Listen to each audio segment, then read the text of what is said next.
காசாவில் ஆரம்பிக்கப்பட போகும் இறுதிப் போருக்கு பலஸ்தீனிய போராளிகள் வைத்திருக்கக்கூடிய பெயரும் ரஃபா மற்றும் கான் யூனிஸ் பிரதேசங்களிலே கொத்தாக தட்டி தூக்கப்பட்ட 35க்கும் அதிகமான சிப்பாய்களும். யெமன் ஹவுதிகளிடம் சரணடைந்த டொனால்ட் ட்ரம்பும் திகைத்து போய் நிற்கும் நெட்டன்யாகுவும். இன்னும் ஒரு F-18 போர் விமானத்தினை சுட்டு வீழ்த்திய யெமன் ஹவுதிகளும் அடுத்த கட்ட நகர்வுகளும். காசாவிலே இஸ்ரேலி ஆக்கிரமிப்பு ஆரம்பிக்க போகும் அடுத்த கட்ட விரிவாக்க தாக்குதல்களினால் இஸ்ரேலிய இராணுவத்திற்கு ஏற்பட போகும் இழப்புகள் தொடர்பாக இஸ்ரேலி ஆக்கிரமிப்பு இராணுவ ஆய்வாளர்கள் வெளியிட்டிருக்கக்கூடிய கருத்துக்கள்.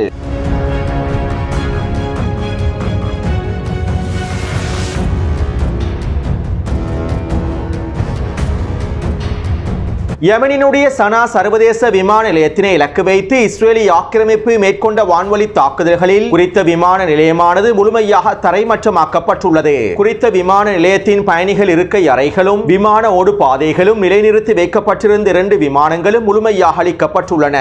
யெமன் ஹவுதிகளின் கட்டுப்பாட்டில் இருக்கக்கூடிய யெமன் மக்களின் விமான போக்குவரத்து தேவைக்காக இருக்கக்கூடிய 2 முக்கியமான விமானங்களும் முழுமையாக அளிக்கப்பட்டிருப்பது ஒரு பொருளாதார இழப்பாகவே பார்க்கப்படுகின்றது. அதே போன்று குறித்த விமான நிலையங்களுக்கு அருகாமையில் இருக்கக்கூடிய மின் உற்பத்தி நிலையங்களை இலக்கு வைத்தும் இஸ்ரேலிய ஆக்கிரமிப்பு வான்வழி தாக்குதல்களை மேற்கொண்டுள்ளது. இந்த தாக்குதல்கள் யெமன் ஹவுதிகளுக்கு இழப்பை ஏற்படுத்தியிருக்கக்கூடிய தாக்குதலாகவே அமைந்துள்ளது. அத்தோடு நேற்றிரவு யெமன் அன்சாருல்லாவின் அரசியல் பணியாக உறுப்பினர் அல் புகாத்தி அவர்கள் ஊடகங்களிடம் இவ்வாறு தெரிவித்திருந்தார். பலஸ்தீனிய மக்களுக்காகவும் பலஸ்தீனிய காரணத்திற்காகவும் எவ்வளவு மிகப்பெரிய விலைகளையும் செலுத்துவதற்கு நாங்கள் தயாராகவே இருக்கின்றோம். விலை இல்லாமல் எந்த ஒரு சுதந்திரத்தையும் பெற்றுக் கொள்ள முடியாது. தற்போது நாங்கள் பலஸ்தீனிய மக்களுக்கு ஆதரவாக இஸ்ரேலிய ஆக்கிரமிப்புக்கு எதிராக மேற்கொள்ளக்கூடிய இந்த தாக்குதல்களுக்கும் அதிகளவு விலைகள் இருக்கின்றன. விலைகளை செலுத்தாமல் எந்த விதமான சுதந்திர போராட்டமும் வெற்றி அடையாது. ரத்தம் சிந்தாமல் வெற்றி இலக்குகளை அடைய முடியாது. செலவு இல்லாமல் எந்த ஒரு எதிர்ப்பையும் தொடர முடியாது. எந்த ஒரு மோதலுக்கும் விலை ஒன்று இருக்கின்றது. அதே நேரம் அந்த மோதலுக்கான விலையை தாங்கிக் கொள்ள முடியாமல் இருப்பது அவமானத்தை ஏற்படுத்தக்கூடியதாகும். அதே நேரம் நாங்கள் அனைத்து விலைகளையும் சுமப்பதற்கு தயாராகவே இருக்கின்றோம். ஆனால் ஒரு பொழுதும் நாங்கள் அடிமையாக வாழ மாட்டோம். காசாவிலே பலஸ்தீனிய மக்கள் இனப்படுகொலை செய்யப்படுகின்றார்கள். பட்டினியினால் எங்களுடைய குழந்தைகளும் உறவுகளும் கொல்லப்படுகின்றார்கள். இவற்றையெல்லாம் பார்த்து கொண்டு எங்களுக்கு மௌனமாக இருக்க முடியாது. ஏனைய அரபு நாடுகளை போன்று இவற்றையெல்லாம் பார்த்து கொண்டு எங்களுக்கு நிம்மதியாக உறங்கவே முடியாது. எனவே நாங்கள் எவ்வளவு விலையை செலுத்தினாலும் காசாவுக்கான ஆதரவை நாங்கள் விட்டுவிடப் போவதில்லை. ஒட்டுமொத்த யெமனும் முழுமையாக தரைமட்டமாக்கப்பட்டாலும் எங்களிடம் எஞ்சிருக்கக்கூடிய ஆயுதங்களையும் பயன்படுத்தி நாங்கள் பலஸ்தீனிய மக்களுக்கான ஆதரவை வெளிப்படுத்துவோம். எனவே நாங்கள் தற்போது விரிவாக்கத்திற்கான விரிவாக்கத்தையும் சந்திப்போம். இஸ்ரேலிய ஆக்கிரமிப்புக்கு எதிரான விரிவாக்க தாக்குதல்களையும் ஆரம்பிப்போம். காசாவிலே பலஸ்தீனிய மக்களுடைய இனப்படுகொலை தாக்குதல்கள் நிறுத்தப்படும் வரை இஸ்ரேலிய ஆக்கிரமிப்புக்கு எதிரான தாக்குதல்களை நாங்கள் நிறுத்தப் போவதில்லை. மேலும் நாங்கள் செங்கடல் பிரதேசத்திலே அமெரிக்காவுக்கு எதிராகவும் தொடர்ச்சியான தாக்குதல்களை மேற்கொள்வோம் என்றும் அல் புகாத்தி அவர்கள் ஊடகங்களிடம் தெரிவித்திருந்தார்.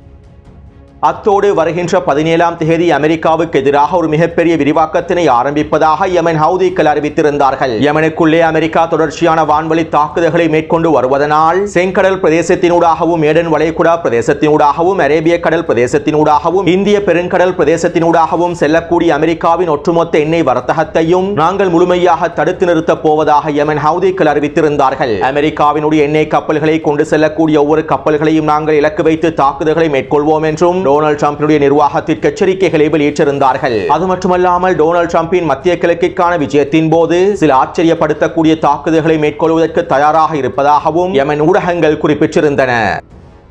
இப்படியான நிலைமையில் நேற்றிரவு ஊடகங்களிடம் டொனால்ட் ட்ரம்ப் இவ்வாறு தெரிவித்தார். அமெரிக்கா இனி யெமனுக்கு எதிரான தாக்குதல்களை மேற்கொள்ளாது. யெமன் மீதான குண்டு தாக்குதல்களை நாங்கள் முழுமையாக நிறுத்தப் போகின்றோம். என்னுடைய இந்த தற்போதைய அறிவிப்பிலிருந்தே யெமனுக்கு எதிரான தாக்குதல்கள் முழுமையாக நிறுத்தப்பட்டுவிடும். யெமன் ஹவுதிகள் எங்களுக்கு எதிரான தாக்குதல்களை மேற்கொள்வதற்கு விரும்பவில்லை. அவர்கள் தற்போது தாக்குதல்களை மேற்கொள்ளப் போவதில்லை என சரணடைந்து விட்டார்கள் என டொனால்ட் ட்ரம்ப் ஊடகங்களிடம் தெரிவித்திருந்தார். கடந்த மார்ச் மாதம் காசாவிலே யுத்த நிறுத்த முடிவுக்கு கொண்டு வரப்பட்டதும் யெமன் இஸ்ரேலிய ஆக்கிரமிப்புக்கு எதிரான தாக்குதல்களை ஆரம்பித்தார்கள். செங்கடல் வழியாக செல்லக்கூடிய அமெரிக்காவினதும் இஸ்ரேலிய ஆக்கிரமிப்பினதும் சரக்கு கப்பல்களை முழுமையாக முற்றுகையிட்டு தடைகளை மீறக்கூடிய கப்பல்களை இலக்கு வைத்து தாக்குதல்களை மேற்கொண்டார்கள். இதைத் தொடர்ந்து நாங்கள் யெமன் ஹவுதிகளை முழுமையாக அழிக்கப் போவதாக டொனால்ட் ட்ரம்ப் தெரிவித்தார். யெமன் ஹவுதிகளை முழுமையாக அழித்து யெமன் ஹவுதிகளின் தலைமைகளை படுகொலை செய்து யெமன் ஹவுதிகளுடைய இராணுவ தளங்களையும் ஆயுத கிடங்குகளையும் முழுமையாக தரைமட்டமாக்கி யெமன் ஹவுதிகளை பலவீனமடைய செய்து செங்கடல் பிரதேசத்திலே நாங்கள் சர்வதேச கப்பல் போக்குவரத்தை மீட்டெடுப்போம் என்றும் யெமன் ஹவுதிகளின் இஸ்ரேலிய ஆக்கிரமிப்புக்கு எதிரான தாக்குதல்களை முழுமையாக முடிவுக்கு கொண்டு வருவோம் என்றும் டொனால்ட் ட்ரம்பும் அவருடைய நிர்வாகமும் வீராப்பான கருத்துக்களை வெளியிட்டிருந்தார்கள்.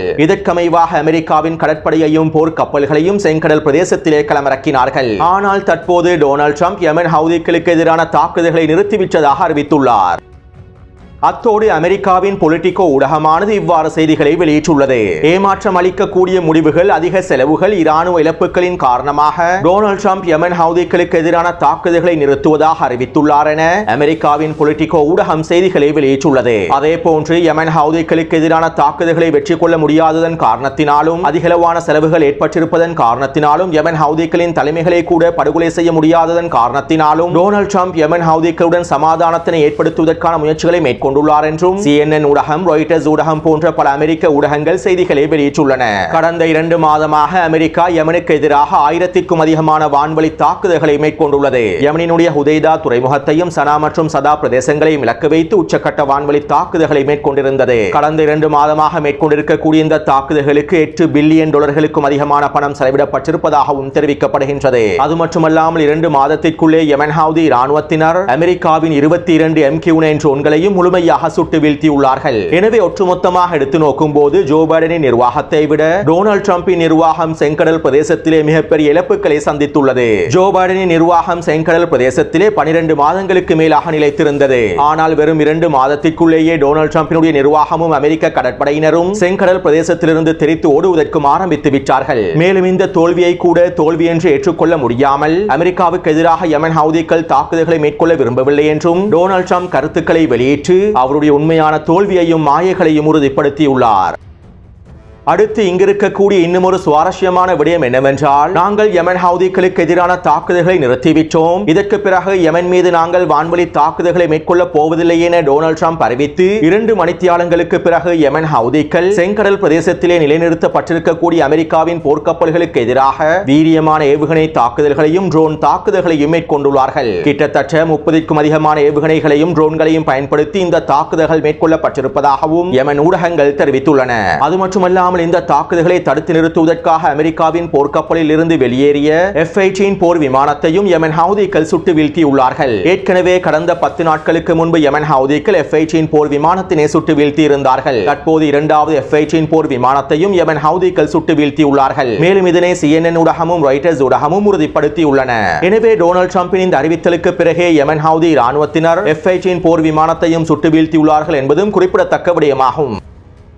அத்தோடு யெமன் ஹவுதிகளின் இந்த தாக்குதல்களை தொடர்ந்து டொனால்ட் ட்ரம்பினுடைய நிர்வாகம் அவசரமாக ஓமான் நாட்டோடு பேச்சுவார்த்தைகளை ஆரம்பித்தது. நாங்கள் இதற்கு பிறகு யெமன் ஹவுதிகளுக்கு எதிராக தாக்குதல்களை மேற்கொள்ளப் போவதில்லை, எனவே யெமன் ஹவுதிகளும் இதற்கு பிறகு போர்க்கப்பல்களை இலக்கு வைத்து தாக்குதல்களை மேற்கொள்ளக் கூடாது என்றும் அமெரிக்காவுக்கும் யெமன் ஹவுதிகளுக்கும் இடையிலே ஒப்பந்தம் ஒன்று மேற்கொள்ளப்பட்டிருப்பதாகவும் யுத்த நிறுத்தம் ஏற்படுத்தப்பட்டிருப்பதாகவும் ஓமான் நாடானது அறிவிக்க வேண்டும் என்றும் அமெரிக்க தரப்பினர் கோரிக்கைகளை முன்வைத்திருந்தார்கள். இதைத் தொடர்ந்து ஓமான் நாடானது அறிக்கை ஒன்றினை வெளியிட்டிருந்தது. யெமன் ஹவுதி எதிரான தாக்குதல்களை நிறுத்துவதாக அமெரிக்கா அறிவித்துள்ளது. இதற்கு பிறகு யெமன் மீது குண்டுகளை வீசப் போவதில்லை என டொனால்ட் ட்ரம்ப் உறுதியளித்துள்ளார். மேலும் இதற்கீடாக யெமன் ஹவுதிகள் அமெரிக்க கப்பல்களை இலக்கு வைத்து தாக்குதல்களை மேற்கொள்ளக்கூடாது. அத்தோடு இந்த யுத்த நிறுத்த ஒப்பந்தமானது அமெரிக்காவுக்கும் யெமன் ஹவுதிகளுக்கும் இடையிலேயே மேற்கொள்ளப்பட்டுள்ளது. இந்த ஒப்பந்தத்தில் இஸ்ரேலிய ஆக்கிரமிப்பின் மீதான தாக்குதல்கள் தொடர்பாக எந்த விதமான விடயங்களும் குறிப்பிடப்படவில்லை என ஓமான் நாடானது முக்கியமான அறிக்கை ஒன்றினை வெளியிட்டிருந்தது. இதைத் தொடர்ந்து இஸ்ரேலிய ஆக்கிரமிப்பு ஊடகங்கள் இவ்வாறு செய்திகளை வெளியிட்டிருந்தன.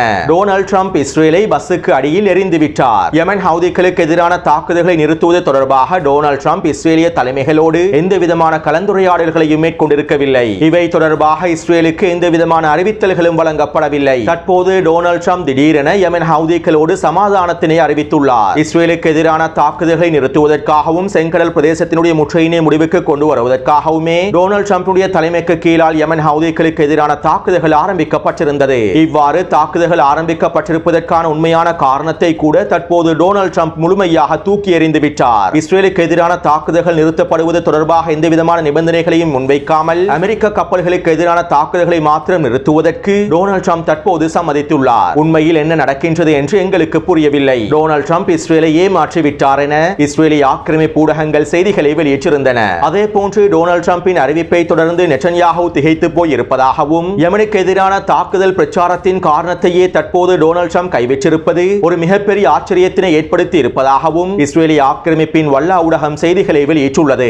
எனவே இதற்கு பிறகு அமெரிக்கா யெமன் மீதான வான்வழி தாக்குதல்களை மேற்கொள்ளாது. இதற்கு ஈடாக யெமன் ஹவுதி இராணுவத்தினர் அமெரிக்க போர்க்கப்பல்களுக்கு எதிரான தாக்குதல்களை மேற்கொள்ளக்கூடாது. அதே நேரம் யெமன் ஹவுதி இராணுவத்தினர் இஸ்ரேலிய ஆக்கிரமிப்புக்கு எதிரான தாக்குதல்களை மேற்கொள்வார்கள். செங்கடல் பிரதேசத்தினூடாக செல்லக்கூடிய இஸ்ரேலிய ஆக்கிரமிப்பு கப்பல்களை இலக்கு வைத்தும் தாக்குதல்களை மேற்கொள்வார்கள். அடுத்து டொனால்ட் ட்ரம்பின் இந்த அறிவித்தல்களுக்கு பிறகு யெமன் அரசியல் பணியகத்தினுடைய தலைவர் இவ்வாறு தெரிவித்துள்ளார். காசாவை ஆதரிப்பதில் இருந்து நாங்கள் பின்வாங்க போவதில்லை. எவ்வளவு செலவுகளை நாங்கள் சுமந்தாலும் பலஸ்தீனிய மக்களுக்கான முழுமையான ஆதரவை வெளிப்படுத்துவோம். மேலும் பலஸ்தீனிய மக்களுக்கு ஆதரவாக இஸ்ரேலிய ஆக்கிரமிப்புக்கு எதிரான அடுத்த கட்ட விரிவாக்க தாக்குதல்களையும் நாங்கள் ஆரம்பிக்க போகின்றோம். இஸ்ரேலிய ஆக்கிரமிப்பாளர்களை நீங்கள் இப்போதே பதுங்கு குழிகளை நோக்கி சென்று விடுங்கள். உங்களுடைய தலைநகரான டெல் அவீவ் பிரதேசம் இதற்கு பிறகு பாதுகாப்பான பிரதேசமாக இருக்க மாட்டாது. பென் குரியன் விமான நிலையமும் பாதுகாப்பான பிரதேசமாக இருக்காது. நாங்கள் தொடர்ச்சியான தாக்குதல்களையும் வீரியமான தாக்குதல்களையும் மேற்கொள்வதற்கு தயாராகி வருகின்றோம் என யெமன் அரசியல் பணியகத்தினுடைய தலைவர் தெரிவித்துள்ளார். அத்தோடு இன்று மாலை டெல் அவீவ் பிரதேசத்தின் இலக்கு வைத்தும் நெகவ் பிரதேசத்தின் இலக்கு வைத்தும் யெமன் ஹவுதிகள் ட்ரோன் தாக்குதல்களை மேற்கொண்டிருப்பதாகவும் தெரிவிக்கப்படுகின்றது. அத்தோடு டொனால்ட் ட்ரம்ப் மத்திய கிழக்கு பிராந்தியத்திற்கு விஜயம் செய்ய போகின்றார். இதனால் மத்திய கிழக்கு பிராந்தியத்திற்கான விஜயத்திற்கு முன்பு யெமன் ஹவுதிகளுடனான சமாதானத்தினை ஏற்படுத்துவதற்கு டொனால்ட் ட்ரம்ப் விரும்புகின்றார். டொனால்ட் ட்ரம்ப் மத்திய கிழக்கு பிராந்தியத்தில் இருக்கும் சந்தர்ப்பத்தில் செங்கடல் பிரதேசத்திலே அமெரிக்க போர்க்கப்பல்கள் தாக்கப்படுவதை அவர் விரும்பவில்லை. அது மட்டுமல்லாமல் யெமன் ஹவுதிகள் டொனால்ட் ட்ரம்பினுடைய வருகையின் போது டொனால்ட் ட்ரம்பை அச்சுறுத்தக்கூடிய தாக்குதல்களையும் மேற்கொள்ளலாம். இதனாலேயே தற்போது டொனால்ட் ட்ரம்ப் பயத்தின் காரணமாக மத்திய கிழக்கிற்கான விஜயத்திற்கு முன்பு யெமன் ஹவுதிகளுக்கு எதிரான தாக்குதல்களை நிறுத்திவிட்டு சரணடைந்திருப்பதாகவும் மத்திய கிழக்கு ஆய்வாளர்கள் கருத்துக்களை வெளியிட்டுள்ளார்கள். அடுத்து இன்று காலை இஸ்ரேலிய ஆக்கிரமிப்பு ராணுவம் தெற்கு லெபனான் பிரதேசத்திலே வாகனம் ஒன்றினை இலக்கு வைத்து வான்வழி தாக்குதல்களை மேற்கொண்டிருந்தது. இந்த வான்வழி தாக்குதலிலே ஹிஸ்புல்லாவின் கட்டளை தளபதி ஒருவரும் ஹமாஸினுடைய கட்டளை தளபதி ஒருவரும் படுகொலை செய்யப்பட்டிருப்பதாக லெபனான் ஊடகங்கள் உறுதிப்படுத்தியுள்ளன.